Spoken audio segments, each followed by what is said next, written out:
I'll tell you, I should explain about the 1862 flood, which is the biggest one of all.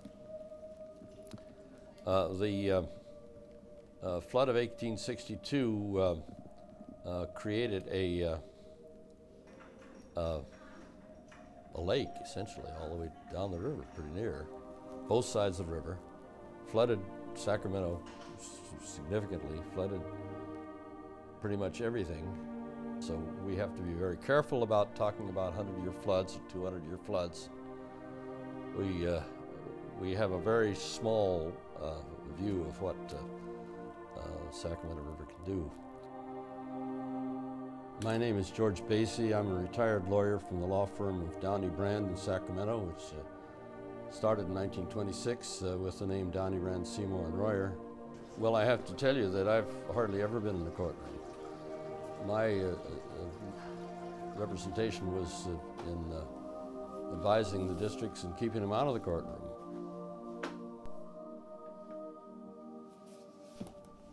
When I divert water in the summertime out of the Sacramento River, how much of that was there already and is attributable to my appropriate right, and how much of that is attributable to the release of stored water from the Bureau?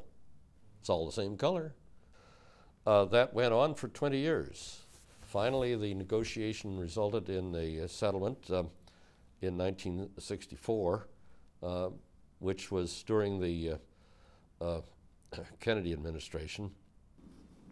I was fortunate to be one of the 2 or 3 lawyers that went to Washington to make the final negotiation on those agreements. And final deal was made in the office of the Secretary of Interior in Washington in October of 1963.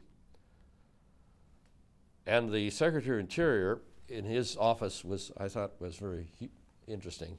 He was sitting in a rocking chair because President Kennedy had a rocking chair, and so did the rest of the cabinet. Really? It really happened.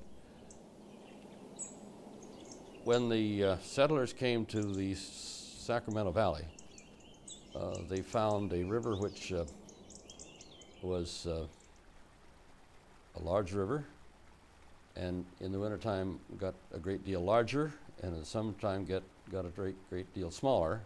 And so you had a system that carried most of the water, most of the time, down the river channel, but in high flows would break out into these sloughs and spill into the basins on either side. People were saying, well, that's fine, we just keep it in the river, and the river will dredge its own channel with the flow and adequate to carry the water. Then along came the 1907 and 1909 floods. After those 2 floods, a new system was developed through the Corps of Engineers, U.S. Corps of Engineers, to handle the 600,000 cubic feet per second flow, and designed levees, the width and the height and the distance between the levees, but most importantly, as Will Green said they should do, designed places where water would escape.